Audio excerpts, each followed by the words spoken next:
Análisis de la confusión causada por actos de competencia desleal y la causada por la infracción de una marca. Conferencista José Masaguer Fuentes, catedrático de Derecho Mercantil, España. Esta exposición abordará las cuestiones que se reflejan en este sumario. Una introducción para situar el problema, el tema objeto de la exposición, un análisis del riesgo de confusión, la determinación de qué es confusión, y veremos que se trata de un fenómeno o de un elemento o un concepto que tiene rasgos comunes para el sistema de marcas y para la represión de la competencia desleal, y después la determinación del riesgo de confusión en materia de marcas y en materia de competencia desleal. La confusión es sin duda un concepto nuclear, un concepto esencial, tanto en el sistema de marcas como en la legislación o en el sistema de represión de la competencia desleal. En el sistema de marcas, la confusión delimita el ámbito de protección de los signos distintivos registrados como marcas. Y lo hace tanto en los conflictos registrales, los que se producen con ocasión del acceso de un nuevo signo al mercado que se aproxima, en un sentido poco técnico si se quiere, a otro que anteriormente ha accedido a él en forma de objeto de una solicitud o de un registro, como también los que pudiéramos calificar de conflictos de mercado, aquellos que se producen con ocasión de la utilización de un signo posterior a otro previamente registrado como marca. En competencia desleal, por su parte, el riesgo de confusión también se plantea como elemento determinante de la deslealtad y, por lo tanto, del reproche que la legislación de represión de la competencia desleal destina a ciertos actos relacionados con la utilización de signos distintivos o de medios de identificación de actividades, de prestaciones o de establecimientos. El régimen jurídico, y me voy a detener únicamente en las disposiciones de derecho internacional y de derecho regional, en materia de marcas lo tenemos establecido en el derecho internacional en el artículo 16.1 sobre los ADPIC, que obliga a extender la protección de las marcas en relación con los usos de signos idénticos o similares cuando ese uso pueda dar lugar a una probabilidad de confusión. Y tenemos en el derecho regional este riesgo de confusión configurado como elemento determinante de la compatibilidad del acceso al registro en el artículo 5.1 de la directiva y como criterio determinante de la infracción del derecho de marca en condiciones ordinarias en el artículo 9.1 de la directiva. Y otro tanto vale para los artículos 135 y 155 de la decisión número 486 de la Comunidad Andina sobre régimen de protección de la propiedad industrial.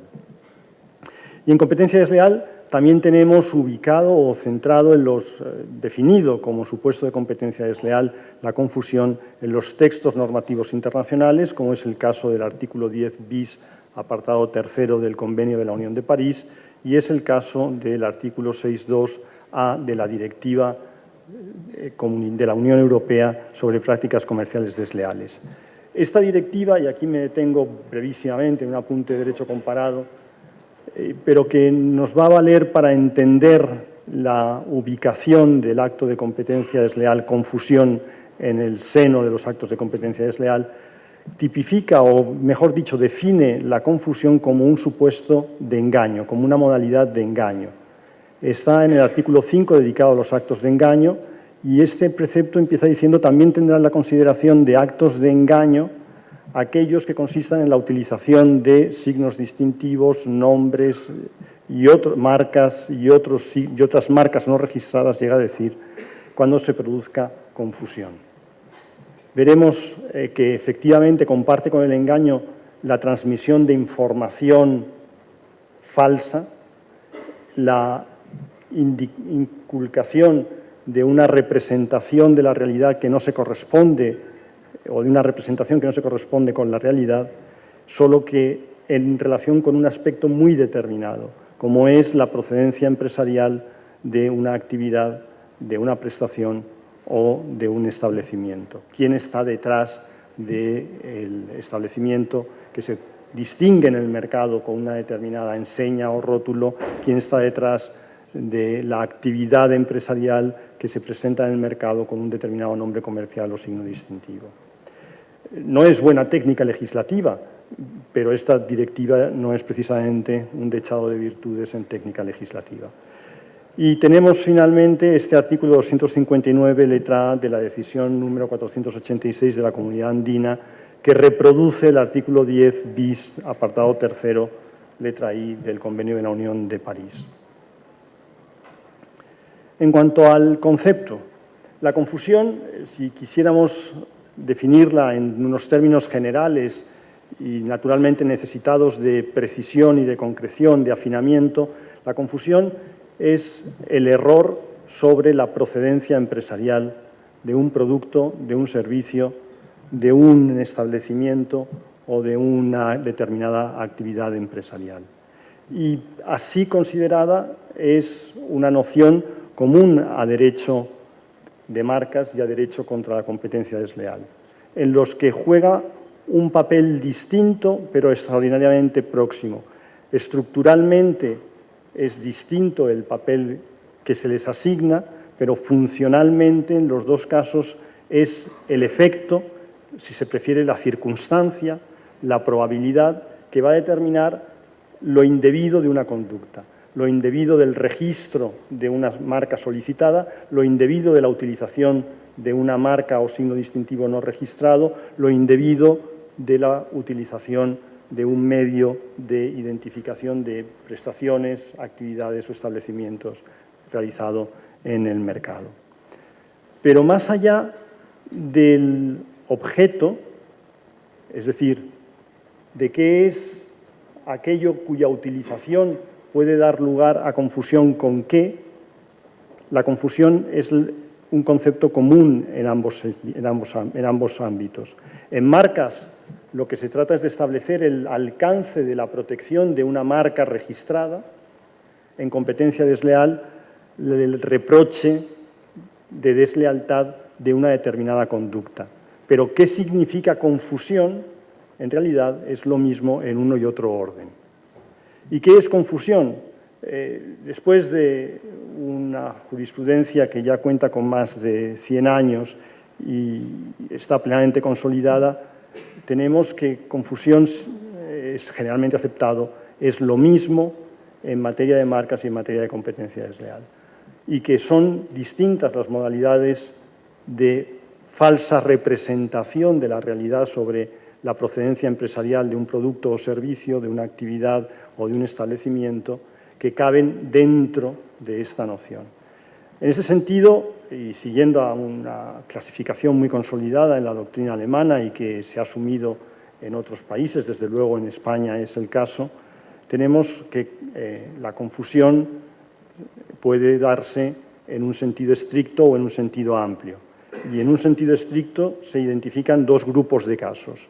Aquel en el que el destinatario de una determinada oferta toma como auténtico el producto o servicio, el establecimiento, la actividad que se le presenta bajo otro signo distintivo.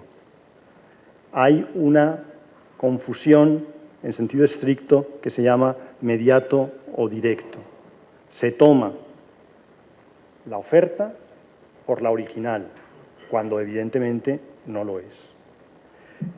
La confusión en sentido estricto, mediato o indirecto se produce cuando el destinatario de la oferta reconoce que el producto o el servicio, la actividad o el establecimiento es distinto de aquel al que vinculaba el signo bajo el que se presenta. No obstante, a pesar de reconocer que es diferente, cree que tiene el mismo origen empresarial. Es el caso típico de las marcas en serie. Un mismo empresario emplea distintas marcas para distinguir sus distintos productos o sus distintos establecimientos o sus distintas actividades. Se reconoce que es distinto, pero se piensa que el origen es el mismo. Y tenemos finalmente la confusión en sentido amplio, que se produce en el caso de que el destinatario de la oferta, ante el signo distintivo, reconoce que no está diferenciando el producto, servicio, establecimiento o actividad originales, que tampoco el oferente es el mismo, pero entiende que entre el oferente del producto original y el que presenta esta otra oferta existen lazos de carácter jurídico, como es la concesión de una licencia de explotación, o lazos de carácter societario, como es la pertenencia a un mismo grupo de sociedades. Y esto, insisto, es común en materia de marcas y en materia de competencia desleal. No se ha establecido un significado distinto de confusión en uno y otro ámbito. Los autores y la doctrina de los tribunales han establecido o han empleado el mismo concepto o la misma noción, distinguiendo entre confusión en sentido estricto, confusión en sentido amplio y la primera directa o indirecta, mediata o inmediata. En todas las normas europeas nos encontramos además con una coletilla que dice: el riesgo de confusión incluye el riesgo de asociación. Y la verdad es que, como exponía el profesor García Pérez en un trabajo que yo recomendaría que se leyera con atención, publicado en Aranzadi Civil, la asociación no significa nada distinto de lo que acabamos de ver. En la doctrina de los autores alemanes se quiso reservar el término o el efecto asociación al riesgo de confusión en sentido amplio, pero la verdad es que no había ninguna base para ello. Probablemente era una manifestación más de esa afición de la doctrina alemana por crear ese cielo de los conceptos jurídicos al que se refería Jhering, ¿no? Porque todas las cosas estén en su sitio, porque todas las cosas tengan su cajón y bajo ese cajón tenga un rotulito con un nombre adecuado. Asociación no es nada distinto. En el bien entendido de que la asociación en sentido vulgar, con el uso habitual que damos a este término en el lenguaje, no es suficiente para que haya confusión. La asociación es información errónea respecto del origen o procedencia empresarial de productos, servicios, actividades o establecimientos. No es conexión intelectual, no es evocación, no es traer a la memoria, no basta con eso. Si se trae a la memoria es porque se cree que es el original debido al signo bajo el que se presenta, porque tiene la misma procedencia que el original, o porque hay conexiones económicas o jurídicas con el oferente del original. Esa asociación que informa erróneamente o que representa una información o un entendimiento erróneo de la procedencia empresarial sí es relevante. Aquella que es esto me recuerda a, pero no establezco esa conexión en cuanto a procedencia empresarial, no es confusión. No quiero decir que en el derecho de marcas y de competencia desleal sea irrelevante. Es, y lo es mucho porque es el sustrato sobre el que se asienta la protección ampliada de las marcas notorias y renombradas. Para marcas notorias y renombradas, la protección ampliada consiste en que, más allá del riesgo de confusión, hay otros riesgos, otros resultados, otras circunstancias que determinan la infracción, como es el menoscabo indebido o el aprovechamiento indebido de la reputación o de la distintividad propia de esos signos. Y el sustrato sobre el que se asienta ese menoscabo o ese aprovechamiento indebido es precisamente una conexión que ahora sí recuerde, traiga a la mente, haga presente, sin establecer una conexión respecto de la procedencia empresarial, porque entonces tendríamos confusión. Bueno, y hay una diferencia entre ese concepto común de confusión de marcas y de competencia desleal. Pues entre la doctrina española, y le ha seguido el Tribunal Supremo y las audiencias provinciales, inspirándonos, que tampoco teníamos mucho de original, quienes esto propusimos, en la doctrina alemana, habíamos diferenciado en función de las circunstancias que debían ser tenidas en cuenta para determinar la existencia del riesgo de confusión.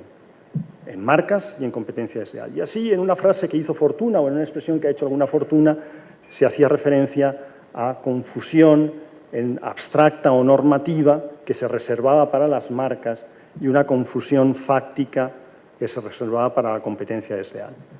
En el primer sentido, decíamos, bueno, el riesgo de confusión debe apreciarse en abstracto, prescindiendo de las circunstancias concretas en las que tiene lugar el uso efectivo de la marca.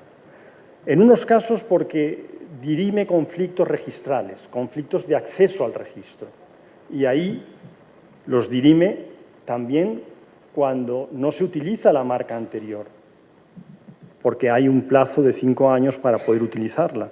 Pero no obstante, si no se ha utilizado, hay que dirimir el conflicto entre la marca que ya ha accedido al registro y la que con posterioridad trata de hacerlo. Y no podemos tener en cuenta condiciones de uso que sencillamente no existen. Por lo tanto, lo apreciábamos en teoría, si se quiere. Mientras que en materia de competencia desleal se hacía referencia a un riesgo de confusión fáctico. Había que estar a las concretísimas circunstancias de hecho, a la concretísima forma en la que se utilizaba no solamente el signo controvertido, el posterior, sino el signo anterior que se trataba de defender o respecto del que se generaba esa información incorrecta relativa a la procedencia empresarial de productos, servicios, etc. ¿Por qué esta diferencia? Pues la cuestión era muy fácil. También viniendo del sistema alemán, todo tenía que tener explicación y una explicación acabada. Y la explicación se justificaba en el carácter registral del derecho de marca. Si lo vemos bien, el derecho de marca tiene definido su objeto por el registro. Y su objeto son signos y son los productos o servicios para los que están registrados esos signos. Y se atribuye, el segundo elemento, un derecho de exclusión. ¿Qué objeto va a tener? El signo que está registrado para productos o servicios determinados y no para otros. Y ese derecho de exclusión es un derecho absoluto, con las excepciones previstas legalmente, con los límites previstos legalmente, pero es un derecho de exclusión y como el de la propiedad. Yo ya lo utilizaré o no lo utilizaré, pero aquí nadie entra sin mi consentimiento. Mientras que en competencia desleal, como partimos justo de lo contrario, el supuesto típico es no hay registro, por lo tanto no hay un derecho cuyo objeto está delimitado por el signo que ha accedido al registro para productos o servicios definidos perfectamente, que se encuentra con otro producto, con otro signo incompatible utilizado para productos o servicios idénticos o similares. No teníamos eso. Tenemos que atender a las circunstancias en las que el signo que se utiliza, el medio que se utiliza en el mercado, informa sobre procedencia empresarial y cómo colisiona con lo que está haciendo otra persona utilizando un signo idéntico o similar. Y vivíamos muy tranquilamente. Esto es fácil de administrar. Es muy sencillo de administrar y sobre todo cuando se aplica derecho de marcas es muy fácil de administrar. Las cosas han cambiado con la jurisprudencia del Tribunal de Justicia de la Unión Europea, que claramente ha establecido un paradigma distinto, aproximando enormemente el juicio de confusión de marcas a competencia desleal. No, este no es el que tenía que darle. Lo primero que ha hecho el Tribunal de Justicia en una sentencia, el caso 2HG3, un caso de publicidad comparativa sobre servicios de telecomunicación, es diferenciar cómo hay que apreciar la confusión en los conflictos registrales y en los conflictos de tráfico. Mientras que en los conflictos registrales se parte de la base de que el titular de la marca puede utilizarla dentro del ámbito para el que le ha sido concedida, en relación con cualquier producto o servicio para los que está registrada y en la forma que estime pertinente, y eso mismo será lo que puede hacer el que acceda con posterioridad, no hay que atender a las circunstancias de hecho, hay que atender a todos los usos posibles. En cambio, los conflictos de tráfico, los que se producen con ocasión de la utilización de la marca en el tráfico en relación con productos o servicios, se ha dicho que hay que atender a todas las circunstancias pertinentes. ¿Qué son esas circunstancias pertinentes? Pues las que afectan a la forma en la que se está utilizando y condiciones en las que se está utilizando, no solo el signo posterior, el controvertido, sino incluso el anterior. Y aquí tenemos las siguientes indicaciones. Hay que considerar, en primer lugar, dos casos distintos, donde hay doble identidad de productos o servicios y de signos. La legislación europea no pide nada más, no menciona confusión. Parecería una regla automática. Si hay identidad, de identidad existe siempre que no haya que las diferencias que pudieran haber son tan pequeñas que pasan desapercibidas al destinatario. En estos supuestos parecería que no se exige literalmente nada más. La jurisprudencia del Tribunal de Justicia, sin embargo, ha sido clara en el sentido de que la doble identidad solamente es relevante como como prohibición de registro o como elemento determinante de la infracción del derecho de marca anterior en los casos en los que el uso o el registro afecta a los intereses legítimos, afecta negativamente a los intereses legítimos del titular de la marca y, en particular, a las funciones que cumple la marca. ¿Y cuál es la primera función que cumple la marca? Indicar la procedencia empresarial de los productos o servicios que se distinguen con ella. Por lo tanto, nos está remitiendo a confusión. El supuesto arquetípico, el supuesto más evidente de indicación falsa sobre el origen empresarial es precisamente la confusión. Por lo tanto, también en este ámbito se exige confusión. Una confusión que nuevamente tiene que atender a las circunstancias del caso. Y, en segundo lugar, en el supuesto de identidad y similitud de signos o identidad y semejanza de productos o servicios, se pide expresamente que haya confusión y que esa confusión se establezca atendiendo, insisto, no solamente a una valoración sobre el papel o abstracta, sino a las condiciones concretas de uso tanto del signo controvertido como también del signo protegido. En este sentido, por ejemplo, hay una sentencia reciente del Tribunal de Justicia en la que se apunta a que en el juicio de confusión hay que tener en cuenta que la marca que se registró sin reivindicación de un color determinado para el signo que constituía su objeto había sido utilizada en el mercado, sin embargo, con un color preciso, continuamente. Ese hecho debía ser puesto en relación con el color con el que se utilizaba el signo oponente o el signo controvertido para determinar si en el caso había confusión.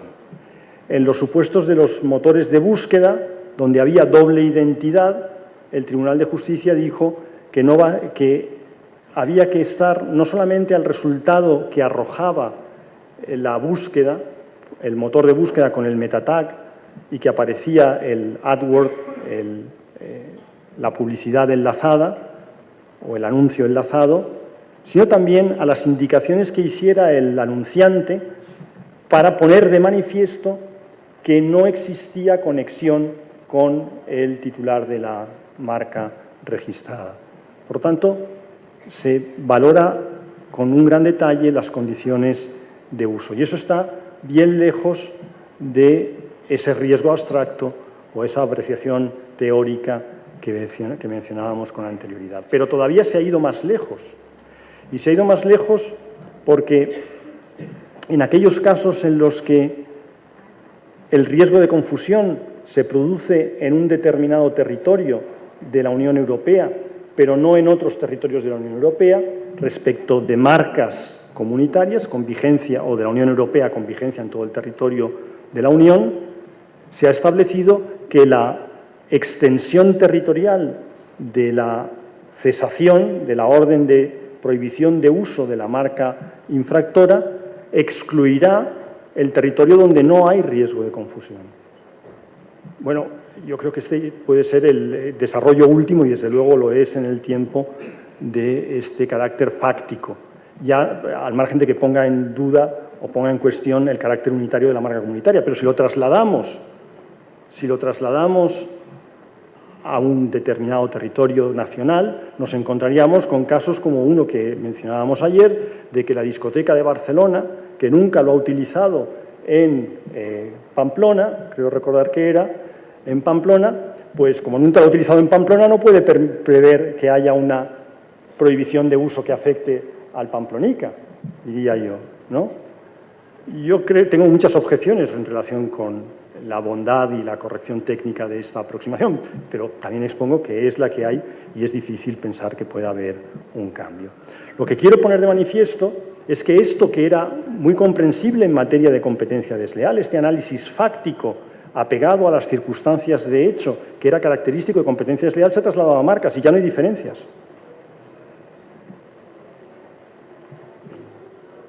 La determinación del riesgo de confusión en materia de marcas. Voy a centrarme en los supuestos que hemos llamado antes de conflictos de mercado. El uso de una marca que entra en contradicción, que entra en conflicto con otra anteriormente registrada. Hay que establecer la identidad o similitud de los productos o servicios, de los signos distintivos, hay que establecer la identidad o semejanza de los productos y hay que establecer, finalmente, la confusión, el riesgo de confusión. En cuanto a la identidad de los productos o similitud de los signos, la primera regla es que esa identidad se basará en tres planos distintos, debe analizarse en tres planos distintos. El fonético, es decir, la pronunciación, el gráfico, lo que se ve, y el conceptual, lo que se entiende. En principio, y como regla general, debe haber una consideración global. Una consideración global tanto de cada uno de los elementos o de los planos, es decir, si tiene dos gráficos la marca, estaría la impresión que ocasionan los dos gráficos de la marca, no uno solo. Si hay 5 palabras en la marca, estaría la impresión que causa fonéticamente los 5 términos de la marca, no uno de ellos. Y si tiene 2 conceptos, pues estaría a los 2 conceptos, a los 2 significados que tenga la marca, no a uno de ellos. Naturalmente, salvo que la fuerza distintiva esté condensada por unos de los elementos gráficos, de los varios elementos gráficos, denominativos de los varios denominativos o conceptuales de los conceptuales. Y me puede bastar la coincidencia en esos aspectos limitados, cuando son los que determinan la distintividad, para afirmar que hay identidad o similitud. Y consideración global en el sentido de que habré de ponderar los 3 aspectos para concluir la identidad o la similitud de la marca. Tendré que ver qué aspecto tiene, cómo se pronuncia y qué significa. También, de nuevo, sabiendo que uno de los elementos puede ser tan poderoso como para primar sobre los demás y deshacer esa identidad o similitud. El caso Picasso-Picaro. Picasso-Picaro se entiende que desde el punto de vista gráfico y el número de letras, las letras de que consta, etcétera, son similares. Se entiende que la pronunciación es similar, Picasso-Picaro, pero conceptualmente ya no. Pícaro significa una cosa, Picasso significa otra radicalmente distinta. Y se entiende que ese significado tan marcado evita que se pueda hablar de similitud de signos. Y adoptaremos siempre la perspectiva del consumidor medio. Del consumidor medio de los productos o servicios que se presentan bajo las marcas controvertidas o las marcas contrapuestas. Ese consumidor medio ha sido definido por la jurisprudencia del Tribunal de Justicia de la Unión Europea como un consumidor razonablemente informado, atento y perspicaz. Lo que no es decir mucho, salvo una cosa, no es un consumidor en particular, sino es un estándar jurídico. Y no es tampoco el resultado de un estudio de mercado, es un estándar jurídico. Es verdad que podremos probar cuál es el entendimiento del consumidor medio con estudios de mercado, pero el estudio de mercado no determina cuál es la apreciación de ese consumidor. Habrá que ponerse en la piel de ese consumidor y tener en cuenta en particular las características de los productos o servicios de los que se trata, si son si son productos de uso común, de consumo masivo, prestará menos atención que si es un producto tecnológicamente muy complicado y carísimo, que prestará más atención. Y siempre habrá que tener en cuenta que el consumidor no tiene los dos signos por regla general a la vista al mismo tiempo y, por lo tanto, no realiza una comparación analítica, una comparación de detalle, precisa, minuciosa, sino que mantiene en su memoria una imagen imperfecta de la marca anterior, que es con la que establece la comparación. Y esa comparación sintética es la que nos revela cuál es la impresión del consumidor. En segundo lugar, habrá que establecer la identidad o semejanza de los productos, para lo que no basta la pertenencia a una misma clase del nomenclátor internacional. Ni todos los productos y servicios que están en la misma clase son similares o son semejantes, ni los que están en clases distintas son distintos. Esta es una clasificación estrictamente administrativa, tiene dicho el Tribunal de Justicia. Habrá que estar a la realidad de las cosas, habrá que estar a la naturaleza del producto, al empleo, a las condiciones de uso, a los canales de distribución y a la relación que hay entre los productos, si son sustitutivos, si son complementarios, si son accesorios o tienen otro tipo de relación. Y a partir de ello determinaremos si son idénticos o son semejantes. Esto es una tarea que solamente se puede hacer caso por caso. Y finalmente estableceremos la confusión, es decir, ya vemos, por un lado, que de la similitud o identidad-similitud de signos e identidad-semejanza de productos o servicios no podemos deducir inmediata y necesariamente la existencia de confusión. Es algo distinto. Y se ve muy bien, por ejemplo, la decisión en el artículo correspondiente de la decisión 486 de la Comunidad Andina, donde es el uso el que directamente está en la frase que ocasiona confusión. Por lo tanto, primero identidad o semejanza. Primero identidad o similitud entre signos y productos o servicios. Primero esto. Y luego si el uso ocasiona confusión. Por lo tanto, insisto, la previa determinación de esa identidad o semejanza no es suficiente. Pero es condición necesaria. Sin esa identidad o semejanza no hay posibilidad de confusión, no como elemento fáctico, o no como consecuencia fáctica, sino como consecuencia jurídica. Y esto aquí sí tiene que ver nuevamente con el carácter registral del derecho de marca. El derecho de marca se ha concedido para unos productos o servicios, no para todos los productos o servicios, sino solamente para aquellos para los que está registrado. Luego, en ese ámbito es en el que tiene que funcionar su derecho, el derecho correspondiente. Y estos conceptos son interdependientes. La mayor proximidad de los signos permite compensar una relativa alejamiento de los productos o servicios, pero siempre tiene que haber semejanza al menos, y a la inversa. Y hay que estar a las circunstancias pertinentes que son de dos grupos. El primero, las que hace referencia a los atributos de la propia marca, y la segunda, la que hace referencia a las circunstancias del caso, a la forma en la que se usa. Atributos de la marca, pues los atributos de la marca son los que determinan su distintividad, que sea mayor o menor, y esos son la singularidad de su estructura, es decir, que no tenga elementos que sean comunes, que sean genéricos, que sean habituales, que sean descriptivos, que vengan determinados por funciones técnicas o que determinen de alguna forma el valor que se presta al producto distinguido con la marca, es decir, los escasamente distintivos. Son aquellos que no deben estar. Cuando no hay, la distintividad es más elevada. Y el segundo es la notoriedad, es decir, el reconocimiento como signo distintivo que se emplea como marca por un determinado operador. Aunque no se sepa qué operador, se sabe que son los productos de solo un operador, por la mayor parte de los consumidores o de los círculos interesados en los productos o servicios que con ellos se distinguen. Como consecuencia de la duración del uso, de la extensión geográfica del uso, de la intensidad del uso, de los gastos en publicidad que se hayan podido realizar, de la reputación del signo, de la calidad de los productos o servicios que con él se distinguen, una serie de circunstancias contenidas o expresadas en la declaración común de la Asamblea de la AIPPI y de la OMPI para determinar cuándo una marca es notoriamente conocida en el sentido del artículo 6 bis del Convenio de la Unión de París.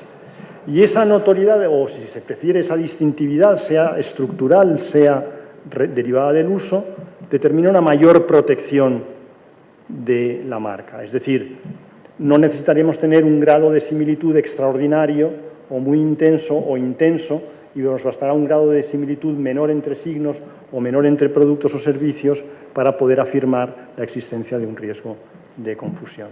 Esto puede ser contraintuitivo, porque uno tiende a pensar, si ve IBM, si ve IBM, sabe que no es IBM, precisamente porque conoce IBM. Y aquí ha habido dos explicaciones. Probablemente la más satisfactoria es la segunda. La primera explicación, que merezca algún crédito, es, bueno, con las marcas notoriamente conocidas, el destinatario se fija menos. Y como se fija menos, es mayor la probabilidad de inducción a error. Y otros dicen, no, bueno, si una marca es notoriamente conocida es porque se ha hecho una gran inversión en promoverla, en conseguir que se diferencie de las demás, en conseguir que sea reconocida. Y es esa inversión lo que hay que proteger. Sea como fuere, lo cierto es que el Tribunal de Justicia de la Unión Europea, sin explicar tampoco por qué, podrían ser causas fenomenológicas, podrían ser causas de política legislativa, lo que sí tiene dicho es que las marcas que tienen notoriedad gozan de una protección mayor, en el sentido de que compensan la menor proximidad que pueda haber entre signos o entre productos o servicios. Pero también hay que estar a la forma y contexto en la que se utiliza la marca, y ponía unos ejemplos, como decía antes. La utilización en publicidad comparativa. Las marcas pueden ser muy similares, los productos pueden ser los mismos, pero el reconocer que se trata de publicidad comparativa y que se está contraponiendo la propia oferta del anunciante a la oferta de un tercero es suficiente para evitar el riesgo de confusión, si se ha hecho bien las cosas, naturalmente. El hecho de que se utilicen por parte del anunciante indicaciones que adviertan de que ese anuncio que ha aparecido cuando se buscaba una marca distinta no tiene ninguna relación con el signo distintivo ni con el titular de la marca que se ha utilizado para hacer la búsqueda, también es estar a las condiciones de uso. Esa circunstancia de que en una determinada parte del territorio de la Unión, donde tiene vigencia la marca, no hay riesgo de confusión por motivos que son lingüísticos, en el caso con Bit Software, que es el decidido por el Tribunal de Justicia, también se está a las circunstancias de hecho. Y la consecuencia de que la orden de cesación tendrá que limitarse al ámbito en el que haya riesgo de confusión. O una sentencia reciente del Tribunal de Justicia, creo que es el caso BGV, en el que se pedía una indicación, que yo no sé si habrá sido muy precisa, una indicación acerca de, bueno, cómo tenemos en cuenta que en una parte del territorio han convivido pacíficamente.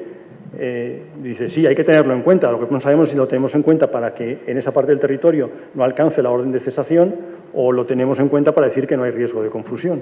Pero, de nuevo, se va a las circunstancias del caso. Pero hay un elemento, un aspecto en el que ya no es tan coherente el Tribunal de Justicia. Y no lo es en este caso en particular. Claro, como ustedes saben, la marca se concede y no hay obligación de uso inmediato. Durante 5 años, desde la publicación de la marca, se dispone para realizar el uso real y efectivo.